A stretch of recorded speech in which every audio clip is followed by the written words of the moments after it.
Aku pernah berpikir bahwa keluarga adalah tempat paling aman di dunia ini, tempat di mana darah lebih kental dari air, tempat cinta tak pernah memudar. Tapi hari itu, saat aku berusia 18 tahun, segalanya runtuh seperti rumah kartu yang ditiup angin kencang. Aku adalah Arga, anak tengah dari triplet kami. Aku, Arya, dan Ardi lahir di sebuah rumah sederhana di pinggiran Jakarta, di tengah hiruk-pikuk ibu kota yang tak pernah tidur. Ayah dan ibu selalu bilang kami adalah mukjizat. Tiga anak laki-laki identik lahir dalam satu rahim, satu detik bedanya saja. Kami tumbuh bersama, tidur di kamar yang sama, bermain bola di gang sempit, saling bertukar baju karena tak ada yang bisa bedakan kami. Tapi sejak kecil, aku merasa ada yang salah di dalam diriku.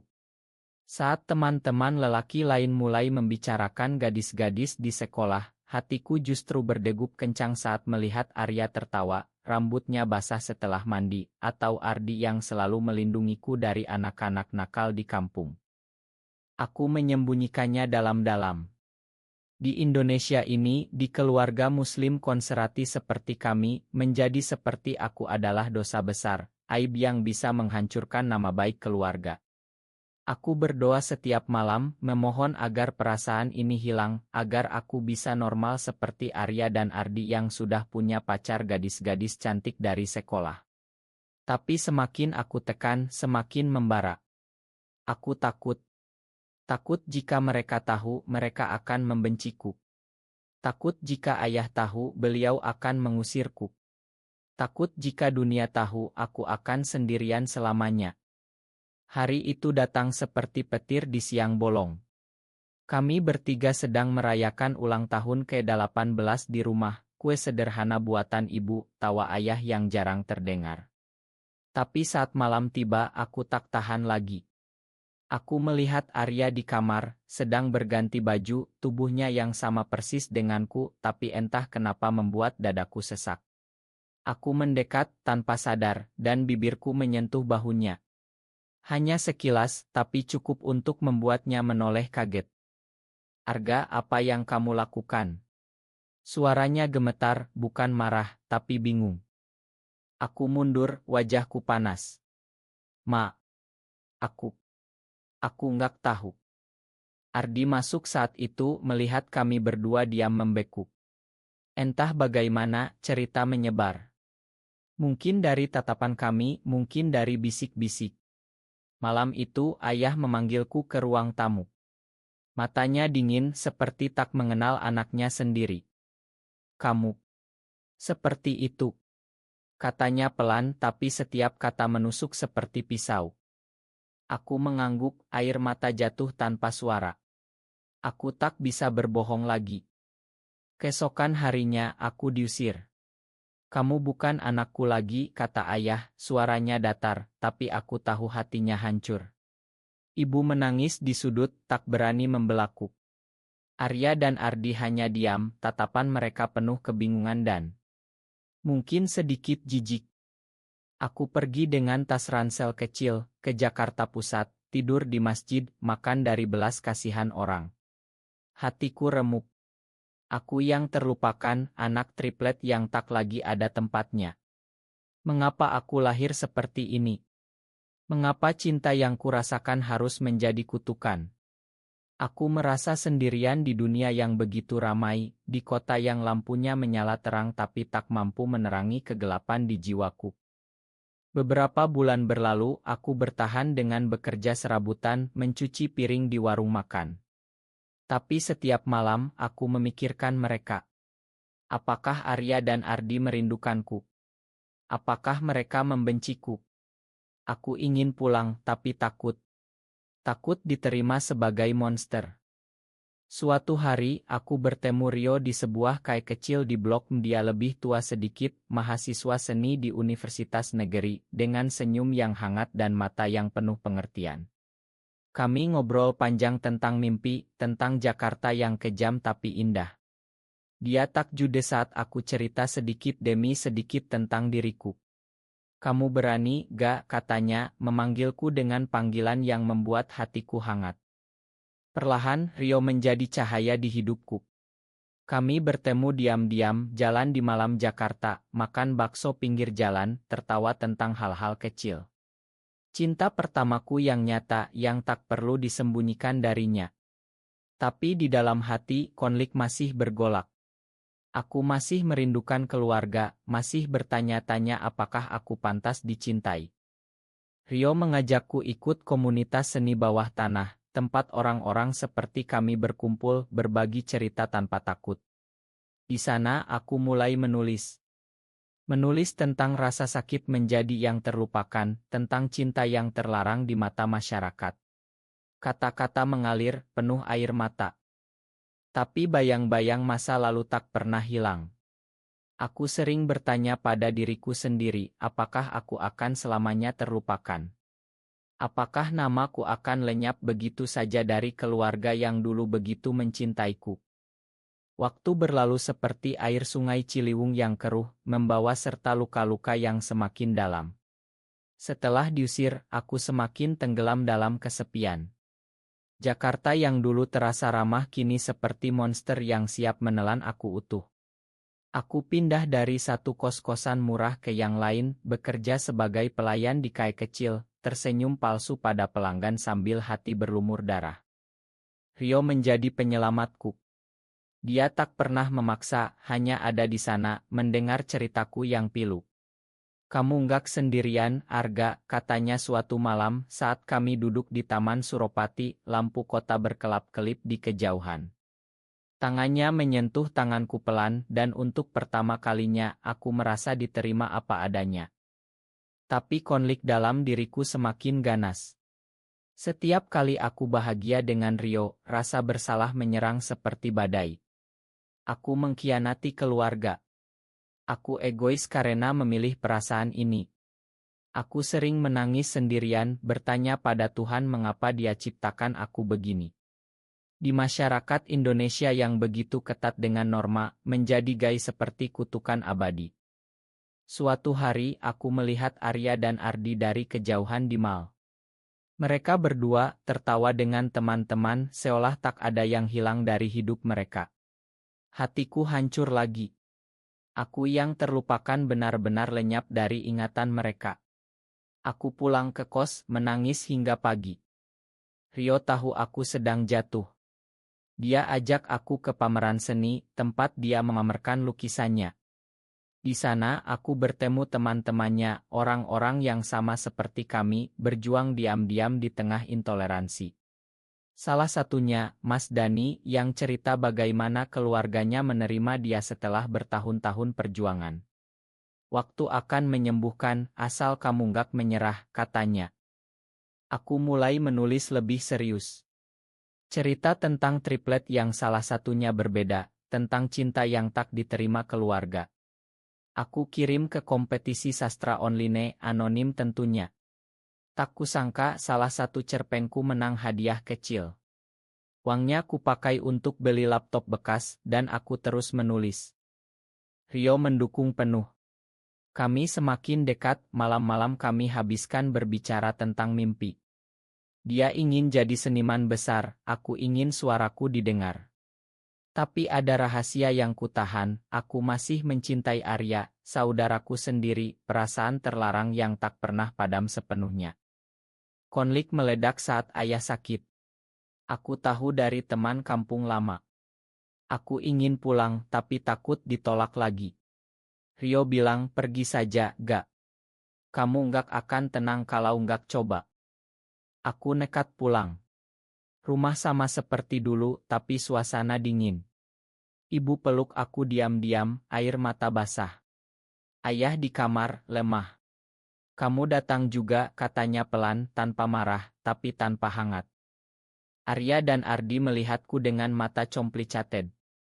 Kamu baik-baik saja, tanya Ardi.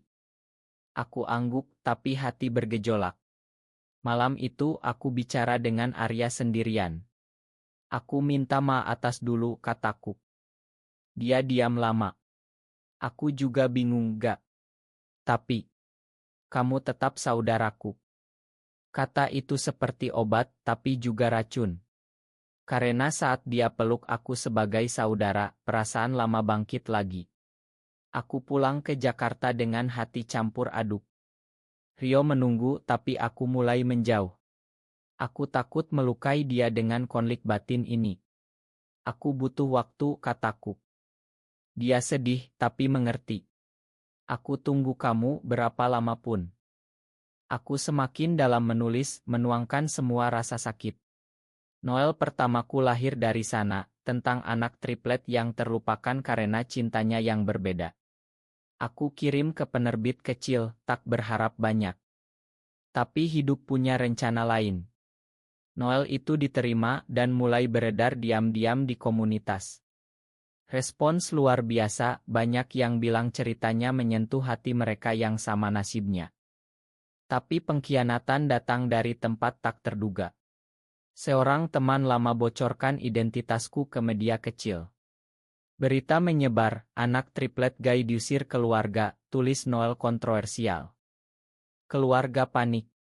Ayah marah lagi, Arya dan Ardi diam, aku jadi bahan gosip di kampung. Hatiku hancur lebih dalam. Apakah aku salah karena ingin didengar? Apakah cinta ini harus selamanya menjadi rahasia yang menyiksa? Badai semakin kencang setelah berita itu menyebar. Telepon dari nomor tak dikenal, ancaman, cercaan di media sosial. Biadab penyakit masyarakat, kata-kata itu menusuk seperti anak panah. Aku matikan ponsel, mengunci diri di kos, menangis hingga tak ada air mata lagi. Mengapa menjadi diriku sendiri begitu menyakitkan? Di negara yang katanya toleran ini, kenapa orang seperti aku harus bersembunyi seperti penjahat? Rio datang, memaksa pintu terbuka. Kamu nggak boleh sendirian menghadapi ini, katanya, peluk aku erat. Untuk pertama kalinya, aku cerita semuanya, termasuk perasaan terlarang pada Arya dulu. Dia diam tapi tak marah. Itu masa lalu, gak? Yang penting sekarang, kamu punya aku. Tapi konflik semakin rumit. Noelku mulai dibicarakan lebih luas, ada yang mendukung, ada yang mengecam. Penerbit kecil ketakutan, tapi sebuah penerbit besar tertarik, ingin terbitkan ulang dengan promosi lebih besar.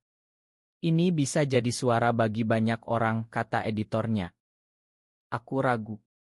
Terkenal berarti lebih banyak ancaman. Tapi Rio bilang, ini kesempatanmu untuk berubah, bukan hanya untuk diri sendiri, tapi untuk yang lain. Aku setuju. Noel terbit dengan nama samaran dulu, tapi bocor juga.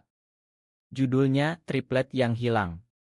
Penjualan meledak di kalangan underground, banyak yang mengaku, cerita nasib mereka sama. Tapi pengkhianatan besar datang dari Ardi. Dia hubungi aku, marah. Kamu malu-maluin keluarga. Ayah sakit lagi gara-gara kamu. Aku terpukul. Aku nggak minta begini, Di.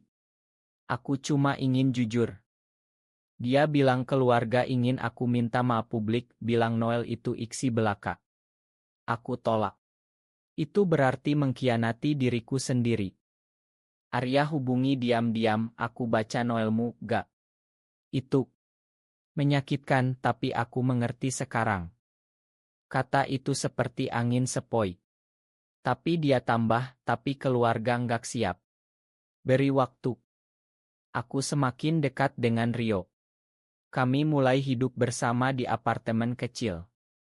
Malam-malam kami penuh kehangatan bicara tentang masa depan. Dia lukis aku tulis tentang dia. Cinta kami tumbuh di tengah badai. Tapi masyarakat tak berhenti. Ada demo kecil di depan penerbit, bilang Noelku merusak moral. Aku takut, tapi juga marah. Mengapa cinta kami dianggap salah? Suatu hari, aku dapat undangan dari Estial Sastra Internasional di New York. Noelku diterjemahkan ke Inggris, masuk nominasi penghargaan literature. Aku tak percaya. Dari anak terlupakan di Jakarta, ke panggung dunia. Rio bangga, tapi aku ragu pergi. Ini kesempatanmu menyala, gak, katanya. Aku pergi sendirian, takut bawa Rio karena Isa sulit. Di New York, aku cerita di panggung, suara gemetar. Penonton menangis, aplaus panjang. Untuk pertama kalinya aku merasa diterima. Tapi di sana aku dapat kabar ayah semakin parah. Aku pulang buru-buru. Di rumah sakit, ayah lemah. Arga, katanya saat aku masuk. Makan ayah. Air mata jatuh. Kami bicara panjang tentang rasa sakit kami masing-masing. Dia akui takut kehilangan muka, tapi sekarang menyesal. Arya dan Ardi ada di sana. Ardi minta maaf atas kata-katanya. Kamu tetap saudara kami. Tapi luka masih ada. Aku tak bisa tinggal lama. Kembali ke Rio, aku cerita semuanya. Cinta kami semakin kuat, tapi aku tahu perjuangan belum selesai. Noelku semakin terkenal, bahkan ada yang ingin jadikan ilm. Tapi ancaman masih datang. Hatiku bergolak, bahagia karena sukses, tapi sedih karena keluarga masih jauh. Cahaya mulai menyusup di tengah kegelapan yang pekat. Setelah Estial di New York, namaku mulai dikenal, meski dengan nama pena. Buku Triplet yang Hilang menjadi bestseller di beberapa negara, diterjemahkan ke banyak bahasa. Di Indonesia, meski kontroversial, banyak yang baca diam-diam, banyak yang terinspirasi. Tapi harga yang kubayar mahal. Ancaman semakin sering, bahkan ada yang datang ke apartemen.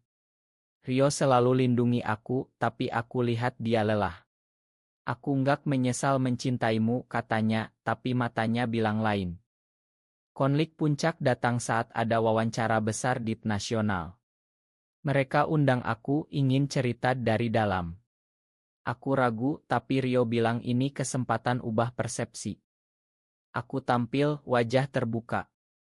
Cerita tentang keluarga, tentang cinta pada Rio, tentang perjuangan.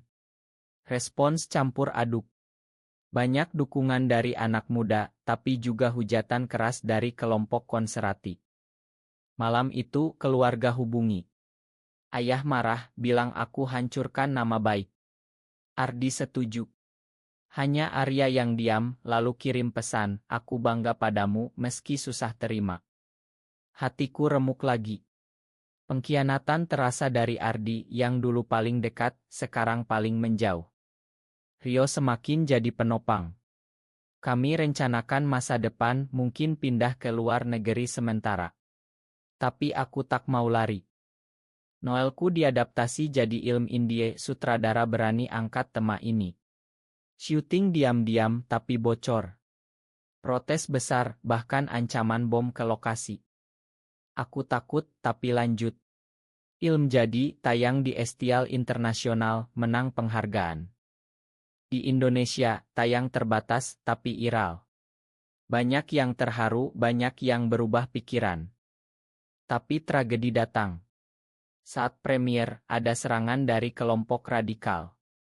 Rio terluka, lindungi aku. Di rumah sakit, aku menangis di sisinya. Kenapa kamu bodoh begitu, kataku. Dia senyum lemah. Karena aku cinta kamu. Saat itu, aku sadar betapa dalam cintanya. Konflik batin reda sedikit. Keluarga datang. Ayah lihat Rio, diam lama. Dia. Selamatkan kamu. Aku angguk. Ayah peluk aku pertama kali setelah bertahun-tahun. Ayah salah.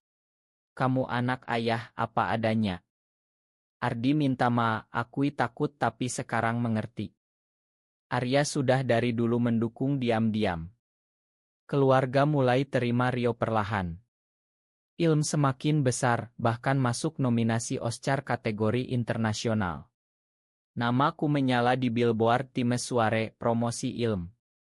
Aku berdiri di sana, sendirian dulu, lihat namaku besar-besar. Dari anak terlupakan, menjadi suara bagi banyak orang. Tapi luka masih ada, pengkhianatan masa lalu masih terasa. Puncak segalanya semakin dekat, seperti matahari terbit di Jakarta yang kabut. Ilm Triplet yang Hilang menjadi fenomena global, menang penghargaan demi penghargaan. Namaku Arga Pratama, terpampang di Timesware, billboard raksasa dengan wajahku dan tagline cinta tak pernah salah. Aku berdiri di sana, angin New York dingin menusuk tulang, tapi hati hangat. Dari anak yang diusir, yang tidur di jalanan, menjadi ini. Tapi air mata jatuh. Ini bukan akhir bahagia sempurna, tapi awal dari penerimaan. Rio pulih, tangannya ku pegang erat saat kami lihat billboard itu bersama. Kamu pantas ini semua, katanya, cium keningku.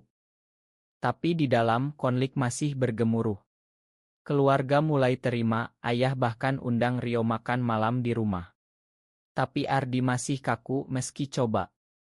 Pengkhianatan terbesar datang dari dalam komunitas sendiri.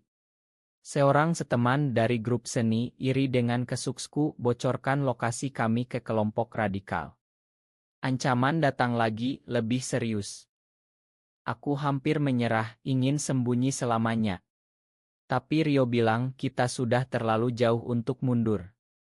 Kami lawan dengan cara kami, buat dokumenter lanjutan cerita orang-orang seperti kami di Indonesia, perjuangan mereka. Respons luar biasa. Banyak yang berubah, bahkan politisi mulai bicara tentang hak LGBTQ.